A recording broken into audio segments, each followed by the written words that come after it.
Bueno, Bismillahirrahmanirrahim, en el nombre de Dios, el clementísimo, el misericordiosísimo. Voy a tratar de hablar rápido porque hay mucho para hablar y poco tiempo para exponer. Así que, en primer lugar, yo voy a hablar del liderazgo de Ayatollah Jamenei. Un poquito del Papa también voy a hablar, pero poco, porque va a hablar Guillermo más del Papa. Para hablar del liderazgo de Ayatollah Jamenei y ubicar qué significa el liderazgo de Ayatollah Jamenei, hay que hacer una breve introducción al Islam, pero muy cortita. Por supuesto, después en la intervención de ustedes podemos ahondar. El tema es que el Islam, en rigor, es un mensaje reiterativo a lo largo de la historia de la humanidad. No es un mensaje nuevo, distinto al de Jesús o de Moisés o de Abraham. Es un solo Dios que se va revelando a través de la historia. Y este Dios le dice a Jesús que anuncie el reino de Dios, la buena nueva, el reino de Dios. Un reino de Dios que en el cielo es obvio que existe, porque en el cielo no hay voluntad de los hombres no pueden cambiar la regla del cielo. El cielo tiene sus reglas y el hombre no llega ahí. El tema es la tierra, donde vive el hombre. Y el anuncio de Jesús es el anuncio del reino de Dios en la tierra. Por eso le dicen a Jesús, ¿cómo voy a predicar? ¿Cómo voy a suplicar? Y dice, yo les enseño. Y les dice, venga a nosotros tu reino, hágase tu voluntad en la tierra como en el cielo. De modo que limitar el reino de Dios a los cielos ya es obvio, a los cielos. Toda la cuestión y toda la discusión, buenas tardes, toda la discusión es el reino en la tierra, si es del César o es de Dios. Obviamente el César, una criatura de Dios, no tiene poder. Entonces es obvio de quién es. ¿Quién es el Señor de los cielos y de la tierra en el monoteísmo judío, cristiano, musulmán? Dios, el Creador. Dios. Entonces Jesús anuncia el reino de Dios y Muhammad o Mahoma pone la piedra fundamental de ese reino de Dios en Medina. Y ese reino de Dios se va a desarrollar en la historia hasta concluir y hasta concretarse. ¿Cuál es el reino de Dios? Es el reino de la justicia y del amor. ¿Qué otro puede ser? Donde ya no habrá imperios, ni opresión, ni injusticias, ni desigualdades, ni pobreza. Y entonces, si la historia es así, ¿dónde está ese reino? Como algunos se preguntan, ¿dónde está Dios? ¿Dónde estaba Dios en Sabra y Shatila? ¿Dónde estaba Dios en el Holocausto? ¿Dónde estaba Dios? ¿Dónde está Dios? Cuando tiran la bomba madre en Afganistán, ¿dónde está Dios? Bueno, Dios ha permitido al hombre actuar para que de grado, o sea, por su voluntad, se someta a él y realmente sea humilde, manso y obediente. Y la humanidad rechaza la opresión y rechaza la agresión.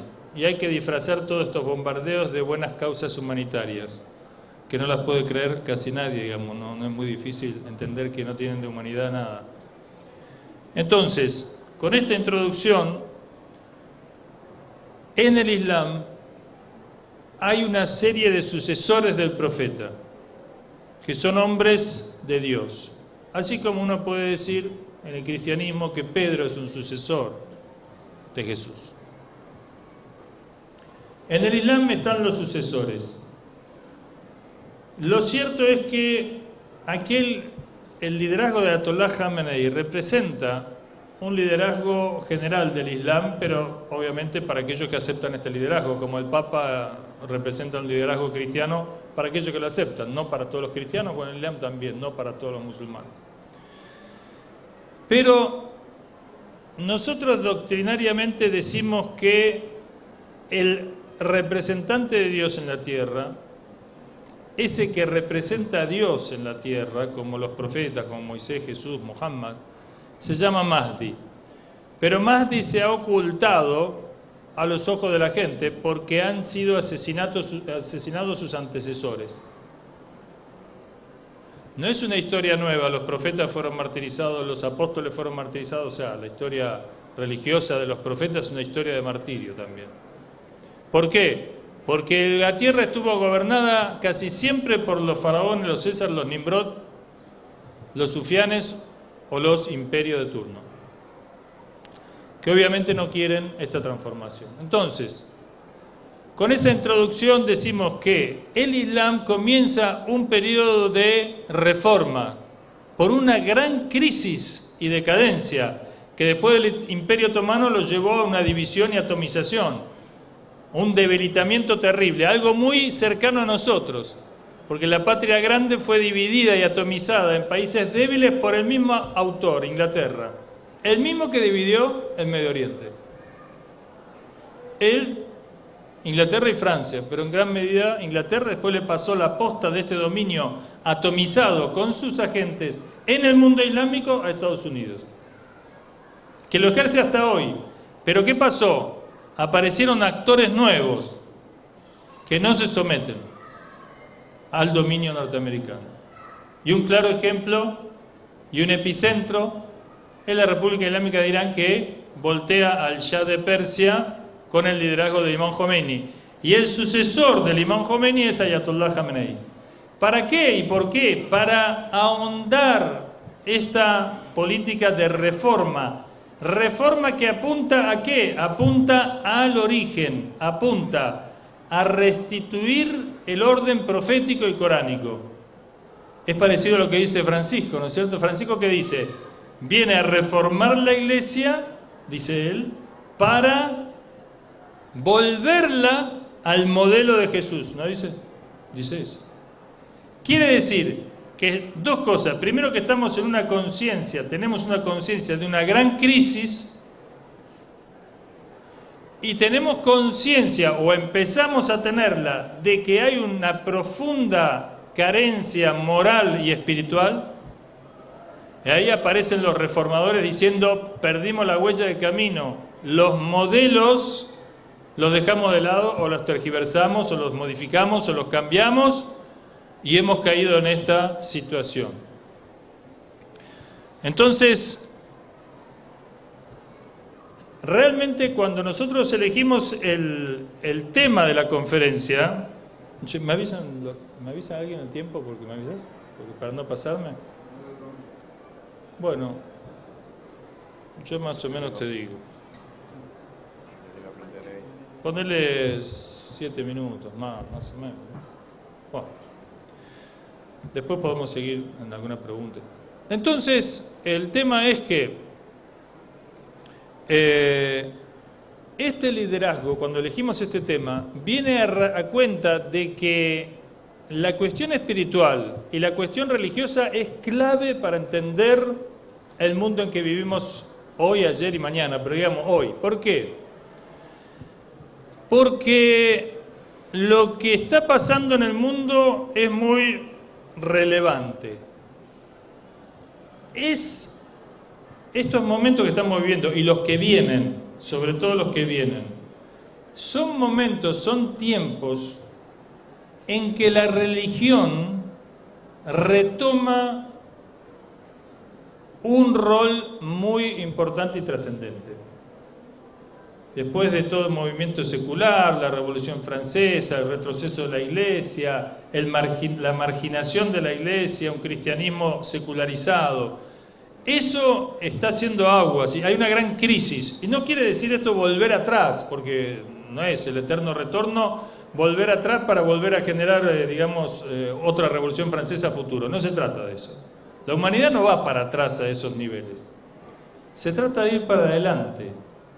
Y se trata de rescatar un modelo profético y no tergiversado, digamos, no cambiado, no modificado. Ese es el desafío, volver al modelo correcto. Entonces, realmente estos dos líderes plantean eso. Y estos dos liderazgos se puede decir que son bastante exitosos, sobre todo el de Ayatollah Jamenei, voy a decir por qué. Porque el Papa Francisco, a mi entender, su rol es un rol de llamar la atención, de denunciar, de levantar la voz, de criticar, de señalar. El rol de Ayatollah Jamenei, que no se conoce acá, prácticamente, muy desconocido, es un rol también de criticar, denunciar y decir, pero claro, está callado, está acallado en los medios y nadie escucha esa voz, no llega.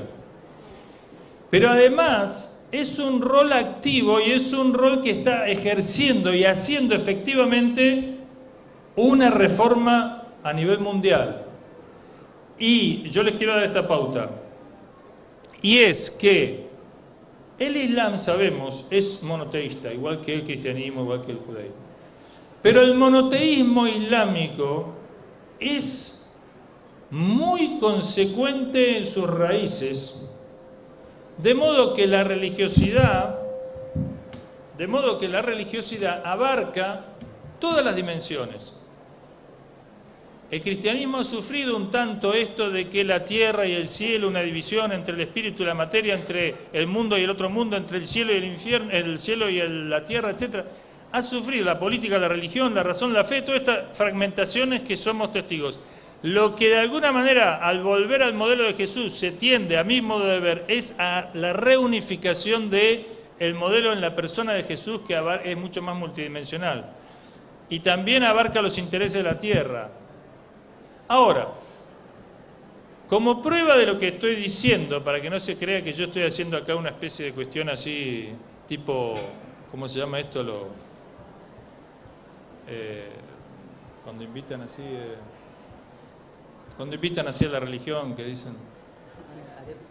Sí, ganar adeptos, ¿cómo dicen? No, bueno, ya me voy a acordar. Que estoy hablando, digamos, sobre una cuestión más de un deseo que una realidad. No, les voy a decir muy concretos.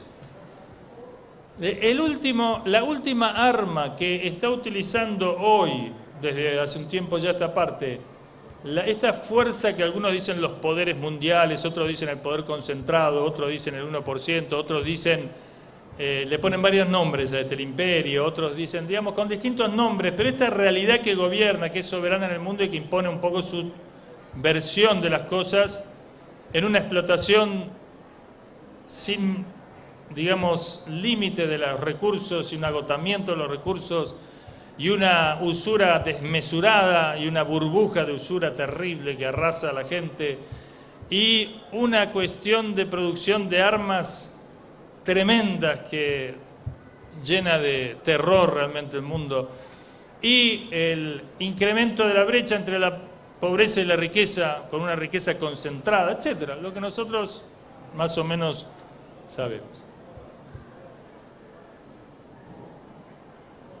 Este falso poder, ¿por qué es falso?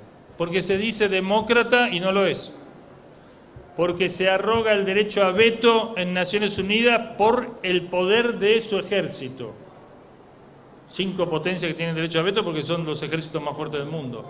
Es decir, no hay ni sabiduría, ni virtud, ni moral, ni ejemplo, ni nada. Es la fuerza bruta lo que decide la soberanía y lo que decide lo que es legal y lo que se puede y lo que no se puede. Y lo que divide para reinar. Y lo que rompe y arrasa con las soberanías, y con los pueblos, y con los intereses, e inclusive de ellos mismos, porque el planeta es uno, y si se destruye no queda nada. Frente a este poder falso, falsificado, porque se muestra por lo que no es, que impone un dominio de tipo militar, porque incrementa sus bases en todo el mundo para ejercer el dominio y poder realizarlo.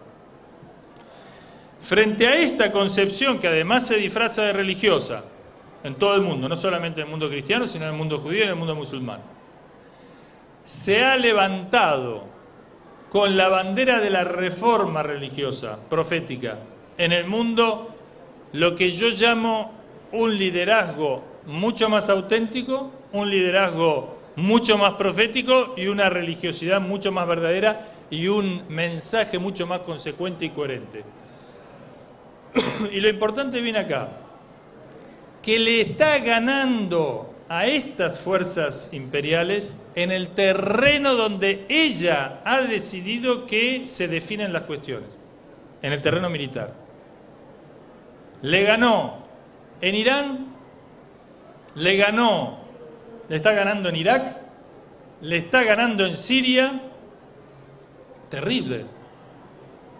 Está luchando en el Yemen, y entonces, y además, ojo, hay terreno militar, guerra caliente, o sea, guerra dura, no enfrentamiento blando, no golpe blando, no, eso es otro tema de la misma política, pero una cosa es la blanda y otra es la dura, y la que define, en definitiva, muchas veces la dura, que si no funciona hay que aplicar, o si funcionó y se gastó, hay que aplicar la blanda. Entonces, ¿qué es lo que hay detrás de esta derrota imperial en el terreno militar, donde las armas que han producido son tremendas? Es lo que define, digamos, lo que está detrás de estas victorias militares, que son absolutamente desiguales desde el punto de vista de las fuerzas materiales en juego. Países del tercer mundo. Irán es un país del tercer mundo. Es la espiritualidad y la moral. No queremos ni pretendemos idealizarlo de que realmente, bueno, ahí está el paraíso, está el modelo perfecto y los tocamos y nos sanamos. No hablamos de eso. Hablamos de proceso de reforma. Hablamos de representación de modelos proféticos. Y el representante nunca es igual que el representado. Si fuera exactamente igual, no hace falta representante, digamos, representante y representado serían uno, mientras que no lo son. El representante tiene cualidades que lo acercan y diferencias que lo hacen diferente. Por lo tanto, no pretendemos idealizar. Pero lo que pretendemos decir es que hay que observar con detenimiento, porque es lo que se viene y es, además, la promesa de Dios de que la tierra va a ser gobernada por Él, pero de grado, no por la fuerza. Dios lo puede hacer por la fuerza, ¿sí? Entonces este liderazgo, y ahora voy a concluir para dar lugar a los expositores, este liderazgo de Ayatollah Jamenei, con esta introducción, es extraordinario. Y podemos concluir de esta manera: ¿cuántos líderes en el mundo son sabios? Es decir, son filósofos, son teólogos, son juristas, son profesores de moral, de gnosis. ¿Cuál de los políticos nuestros, digamos, ha salido de esa academia, de ese conocimiento? ¿Cuál de los líderes del mundo fue presidente de la República Islámica 8 años? ¿Qué líder del mundo fue comandante de las fuerzas en una guerra que se le impuso y que vencieron nada menos que Estados Unidos detrás? Rumsfeld le dice a Saddam que ataque y lo apoyan con todo. ¿Qué liderazgo tenemos con esas características? ¿Y qué liderazgo que tiene el amor de su gente realmente extraordinario? Yo desgraciadamente estoy en deuda con ustedes, porque tendría que haber traído imágenes de ese fervor. Y entonces es una lástima que no se conozca, pero es muy lógico que no se conozca, es muy lógico que no se lo quiera mostrar. Si lo boicotean al Papa Francisco, ¿cuánto más lo van a boicotear al liderazgo? Entonces, esto sí es la conclusión. El Papa, yo creo que está levantando la voz, está señalando, dice: no ataquen a Siria. Eso es venta de armas, eso es utilización de armas, eso es mentira, eso no es una... Después dice otra frase extraordinaria: el terrorismo no es islámico, el Islam no es terrorista. El terrorismo es un falso Islam, puede ser, pero no es Islam. No es que el Islam donde crece produce eso, nada que ver. Y alguien podría decir, el bombardeo a Afganistán, a Siria, a Irak, las bases militares, la toma de Malvinas, ¿son representaciones demócratas? ¿Es terrorismo democrático eso? Nadie habla en esos términos, ¿no? Sin embargo, podría decirse, de la misma manera que se dice que terrorismo islámico, podríamos decir terrorismo democrático. La madre de las bombas en Afganistán es un claro ejemplo de terrorismo democrático. Pero no se habla en esos términos. ¿Por qué se habla de terrorismo islámico? ¿Por qué esa mala fe? Bueno, después seguiremos conversando y más de estos temas que son muy largos. Gracias.